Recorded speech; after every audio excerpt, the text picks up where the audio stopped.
Ayan, hello po. Magandang umaga, magandang gabi. No? Nasang panig man tayo ng mundo. Ayan. Ito po kinuha kong ating oracle card ha. Collective reading tayo for tonight. Gabi na po, no? Alas 7 na ng gabi sa Pilipinas. Ayan. Ano nang kasunod pagkatapos ng unos? O, ayan. Para dun sa mga talagang, alam niyo yan, totally nasaktan. Ayan. Nagkaroon ng hindi magandang pagtatapos kung sa relasyon man ito. Pwede rin ito po ay sa inyong financial, no, na nagkaroon ng unos. O, ayan ha. Ano na ang parating? Okay. So, meron tayo ritong dalo. Ayan ha. So, ang iba talaga sa inyo ay magkakaroon din ng karma. Ayan. Whether good or bad ang ginawa mo, karma is coming po ha. Hindi maiiwasan. Pero mas maganda sana kung ang kapalit ng mga pagdurusa natin or sakit na nararamdaman, eto na, no? Ang good karma is paparating, no? Justice is coming para sa iyo ha. Okay po. And distraction, ang ganda nito. Ito signifies distraction dun sa mga taong sumira din sa iyo. Oh, 'di ba? So ang ibig sabihin kung ano ang ginawa sa iyo, isa ring mararamdaman po nila. Kung gaano ka kasakit na alam mo 'yan sinaktan, o 'di ba? Kung gaano kasakit yung pinaramdam sa iyo, siya din po ha. Ang kanila pong mararamdaman. Spicy ang ating ngayon ha, distraction. Nakita niyo naman Okay, at ang dumulas, ayan, naku. Yung trauma and abuse, yun talaga Oh. Maiiwan at maiiwan sa'yo yung trauma, yung pang-aabuso, verbally, emotionally, maiiwan po sa'yo yan. Pero kita nyo naman, ginagamot, nagagamot, ayan. So, yung ibig sabihin nito, pagka ikaw talaga ay nag-totally heal na, at talagang, alam mo yan, iniwan mo na, yung ganung sitwasyon, kumbaga hinayaan mo na, pinagpasa Diyos mo na, magiging totally healed, matatapos, 'di ba? Makakalaya ka. Okay po, sa mga sakit na 'yan, naramdaman ha. And, naku, marami ka pang malalaman ng mga sikreto, na kung saan, nung nagsasama kayo, medyo maganda-ganda pa, 'di ba? Yung mga pinapakita niya sa'yo. Pero ngayon, eto, lalabas ang tunay na kulay ng nimal na to. Di ba po? So, ayan ha. Ito po ay collective reading. Uulitin ko ha. Ano ang kasunod pagkatapos ng unos? Di ba? Pwedeng financial, pwedeng sa love life ninyo, o all sign na po ito ha. Sa magtatanong muli, all sign na po ito. Okay. And sabi rito, sabi niya, cowboy. O yan. Ano ba yung signifies ng isang cowboy? Ibig sabihin po nito ay ikaw ay isang taong malaya. O diba? Hindi ka na mauutusan, hindi ka na masasabihan, hindi ka na mamanipulate ng kahit na sino ha. You will be a new person. O diba? At magiging mas malakas ang loob at magiging responsableng tao. Okay po? Ay, ito maganda, Sabi niya rito, makikita mo yung kaibahan, kasi sabi niya between lives. So makikita mo ang kaibahan kung ano ang itsura mo, hindi lang itsura ha, kung ano ka nung kayo ay magkasama at kung ano ka sa ngayon. So makikita mo po yung malaking pagkakaiba ha, or malaking pinagkaiba. Yan. So ang ganda, 'di ba? So makikita mo ngayon, ay maganda pala talaga ako. Kaysa nung mga panahong magkasama pa kayo na nagkakaroon ng abuso, verbal, emosyonal na pag-abuso, sobrang pananakit, di ba? Ay, talagang ito, tingnan niyo naman, injustice, yung iba talaga, hinahayaan pa rin kasi yung sarili na, alam niyo yun, manipulahin ng iba. Ayan. So ngayon, kung ikaw ay makakaalis sa sitwasyon na ito, hanggang sa, alam mo yan, hindi ka pa rin titigilan ha, yung iba sa inyo. Ano yan, i-guilt trip ka pa rin niya. So, ikaw pa rin yung sasabihin may kasalanan kahit na wala ka namang ginagawa. Di ba po? So, ayan, paghandaan ninyo ha, yung mga narcissist na ganyan, na akala mo tapos na kayo, hindi pa pala. Mag-guilt tripping pa. Ayan ang ating last. Naku. O, ayan ha. Maaaring yung taong nanakit sa'yo, magkaroon na rin ng sakit. O, ayan. Health issues daw po. Ano ba? Yun ba yung parusa? Di ba? Parusa ng kapalaran dahil nga sa, alam niyo na yun, siya'y nakapanakit, siya'y nakasakit. O, di ba po? O, ayan ha. Ito ang kasunod. Ulitin ko ha. Collective reading, yan po ang kasunod pagkatapos ng unos. Oh, ang ganda, di ba? So, ayan, kung para sa'yo, pulutin. Kung hindi para sa'yo, itapon po. Pero lahat naman ay napaka-positibo, no? Especially, magkakaroon ka ng oras para sa sarili mo. Ito lang ang hindi maganda dahil hindi ka pa rin niya titigilan, ano? Talagang isisisi pa rin sa'yo yung mga nangyari. Ang pangit ang ganun, ano? Di ba, bibigyan naman siya ng sakit. Bibigyan ng sakit. Hindi naman natin ginusto, no? Pero kung yun talaga nakatadhana, hindi naman natin ito pipigilan. O, ito para sa iba naman ha, pwedeng sa'yo pa rin, pero sa lahat ng zodiac sign. Di ba? Ito ang ating pangalawang deck of cards. Ayan. Okay, so meron tayo dito Ace of Pentacles, Earth sign, Taurus, Virgo, and Capricorn. Ayan.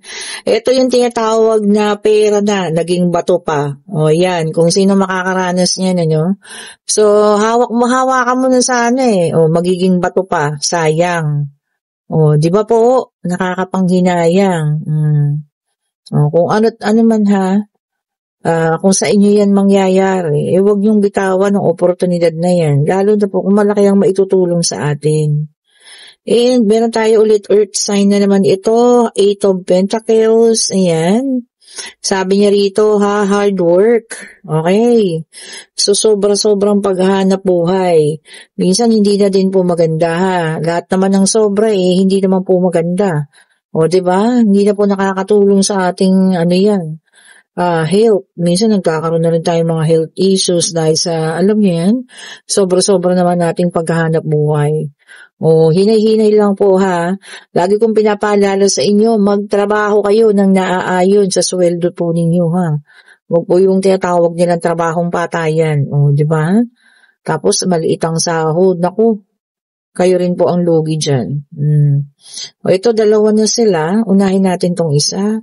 And Earth sign ulit ha. The Hermit, naka-reverse. Ayan. Napakaraming Earth sign ngayon ha. Sabi niya rito ha, resignation. O, yung iba naman sa inyo, may planong mag-resign. Huwag muna. O, diba? Baka nakuha na yung 13-month pay. At ayun na, ang plano, resignation. Depende pa rin po sa inyo. And then, fire sign, Knight of Wands. Baka may magandang offer. O, diba? Okay lang. O, ito na nga po, Knight of Wands, fire sign in reverse. Ayan. Sabi niya rito, galit. O, ayan. Merong mamumuong galit, no? Pwedeng sa isang tao. Baka nasagad ka na sa sobrang pagkainis mo sa kanya, no? O, may mamumuong galit daw po, ha? Naku, ingat-ingat po kayo. And meron tayo rito Nine of Swords, air sign ulit ito. Ayan. Air sign. O, so meron tayong earth, fire, and air. O, ayan. Worry o pag-alala, o nag-aalala ka, hindi ka makatulog sa gabi. Sino tong taong na inaalala mo? Parang hindi mo makayanan kung may mangyayari sa kanya. O, ayan ha, baka ito po ay ang ex ninyo. O, diba? Tapos, ikaw sobra yung pag-alala mo, pero siya happy-happy pala yung buhay niya ngayon, diba? Nag-inom, nagpapakasaya, being single, naku. Wag po ha. And then, Two of Cups, nandito na ang ating water sign, Cancer, Scorpio, and Pisces. So, kompleto lahat ng zodiac, ha? Lahat ng zodiac sign po ay lumabas. O, yan, break up. Naka-reverse kasi. So, ang iba makakaranas ng break up, maaaring ngayong buong linggo na to, ha? Magkakaroon ng issue, magkakaroon ng samaan ng loob, parehas kayo, no? Ay, naku. Kung kayang pag-usapan, o, di ba, pag-usapan pa rin po. Nine of Pentacles, bumalik tayo sa mga earth sign. Ayan, ito maganda ha. Guard your finances for stability. O, ayan. Baka nasusobrahan sa paggasta, nasusobrahan sa kung ano man, ano. Pinapaalala ng baraha na guard your finances po ha. Guardian natin. O, diba? Kasi nga naman pag nasobrahan, ay, naku. Ikaw din po. Ikaw din ang maghihirap magsasuffer po ha. And meron tayo ditong Queen of Swords, air sign naman ito, no? Gemini, Libra, and Aquarius. Ayan. Sabi niya rito ha, coldness o panlalamig. Ay, baka ikaw to. Baka meron ka nabalitaan at alam mo yun, pwedeng manlamig sa partner, pwedeng manlamig sa inyong samahan, ano. Parang meron kang isang nalaman na, alam mo yun, sekreto nila, o 'di ba? Tapos hindi mo lang sinabi sa'yo. Ayan, pasensya na sa camera natin gumagalaw. Okay po. And then meron tayong the judgment, fire sign ulit ito. Naka-reverse. Ayan. Ignoring the call. O, ayan. Baka pwede, mai-ignore kayo ha. Hindi na kayo papansinin. O pwede rin sinisin lang kayo. Ano pa ibig sabihin yan? Ibig sabihin po, hindi na po interesado sa inyo ang taong iyon. O, di po ba? Kapag ka ganun, mag-iwan tayo ng respeto sa sarili, ha? Kung ayaw na po at talagang ayaw na, alam niyo yan, hayaan nyo na. Okay po? Siguro by this time, kailangan nyo mag-focus para sa sarili nyo naman, hindi para sa kanila. Okay? And then, meron tayong Four of Swords, air sign, Gemini, Libra, and Aquarius, naka-reverse na naman ang ating Four of Swords. So, ayan ha. Sabi niyo rito, no, cancellation. Ayan, may mga maka-cancel. Ano ba to? Pwedeng mga parcel ninyo? Hindi, joke lang po ha. Baka po pwedeng makancel ang flight. Ayan ha. Cancellation ng mga bagay-bagay, mga order kayo. Ano, biglang-biglang hindi tatanggapin. Kailangan na. Kung ano man po yan ha. Cancellation din daw po. Or cancellation ng inyong marriage. O, diba? Kung nagkaroon kayo ng paghihiwalayan, talaga divorce o kung ano man. So, ayan na. Darating na, no? Kung ano man po yung hinihintay ninyong cancellation na yan. And then, meron tayong Ten of Swords, air sign, naka-reverse na naman ito, no? Ayan, sabi niya rito, no? Healing. Oh, talagang mayroon ng paggaling ha. Yung iba sa inyo, mas pinipili na po. Yung mas maging maayos na. Which is very good ha. Napaka-very good po nun. Ayan. Pasensya na kayo sa mga alagang aso po ha. Ayan, nakikisabay din sila sa aking pag-reading. Okay po. And then, meron tayong Six of Cups, water sign naman ito. Ayan, ito maganda, no? Sabi niya rito, no, reminiscing. O, diba? Baka meron kayong mga night out, no? Ngayong gabi na to, mga friends, ayan, at ire-reminisce ninyo ang mga nakaraan, yung mga masasayang memories, or baka naman simpleng kasama mo ang iyong partner, ayan, pag-uusapan nyo yung mga nakaraan ninyo, o, diba? Yun ang maganda, para po alam nyo yun, nababalik ninyo yung mga memories, ano, hindi na lang puro problema sa bills, yung pinag-uusapan ninyo, diba? Kailangan may ganun, di ba pa? Kailangan may spice ang inyong pagsasama, ha? Okay po, ayan, pwede na kayong magtanong, pag-ibig, pangyayari, financial, kung ano man ang inyong katanungan, hingin natin ng kasagutan, ha? Divine Universe, ano pong kasagutan sa kanilang katanungan? Isa lang po ang ibigay ninyo para hindi naman kami malito po, ha?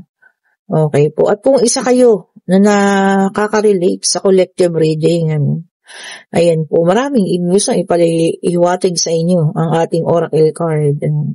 So, kung para sa iyo, sabi ko nga, tanggapin mo ng buong puso. Kung hindi para sa iyo, hindi po talaga. O, di ba? Pero tungkol kadalaniwan, tungkol sa pagbangon. Tingnan niyo naman ito, dalawa. Ano ba yan? And, okay lang, kasi napaka-positibo. Ayan. Yes po, parehas ang sagot. At kung ang tinanong ninyo ay tungkol sa kaperahan at tungkol sa pag-uusap, tungkol sa kaperahan, kung magbabayaran na, kung meron kayong property na ang tawag dito, binibenta, ayan na po, yes po ang sagot. At mabibenta yun na kung ano man po yan na. At eto na, magkakabayaran na, hawak na ni Queen of Pentacles. Okay po? Kung nagugustuhan yung ating reading, pa-like, yes po ulit ang sagot ha, pa-like, pa-share, and hit the notification bell po ha, para lagi kayo updated sa mga bagong videos na nire-release natin. And kung gusto nyo ng ganitong mat, ayan, Christmas mat, nandyan po yung link sa picture, i-click nyo lang yan. May mura, ito mura lang to 70 lang to, alam ko po talaga 70 lang. Hanapin nyo na lang dyan sa shinare ko dyan na link. Meron ding mahal, baka mas malaki yun, pwedeng parang carpet na, na siya, medyo maliit-liit na, Ayan po ha. And kung gusto niyo ng ating mga bracelet, ayan, mag-order na kayo. Ayan po ha, malapit na ang ating pagtatapos ng taon. Sana ang bawat isa sa inyo ay may tawag dito, citrine, or kung meron mang rose quartz para sa panibagong pag-ibig, ayan. At kung gusto naman ng lapis lazuli para lahat ng inyong kahilingan, ay inyong makuha. O, ayan ha. And alagaan nyo lang po sila, ayan, sabi ko nga, parang kausapin, ayan. At lahat naman po na imamanifest ninyo ha. Ayan, kung gusto nyo mabango kayo buong taon, syempre ang ating pabango, ayan po ha. Gusto nyo rin maghatak ng swerte, at kung ano man. O, ayan. O, ang ating Mystic Tarot. O, tayo lang meron yan ha. May nabili kayong ganito sa mga bangketa, peke po yun. Okay po. Siyempre ako may dala nun. Pina-trademark ko pa to sa DTI. O, di po ba? Atin lang po yan ha, ang ating Mystic Tarot Sense. Okay po. Ayan, thank you so much po for watching. Have a great evening po. Happy Sunday. Okay po. Happy Sunday po sa lahat. Bye-bye po sa inyo.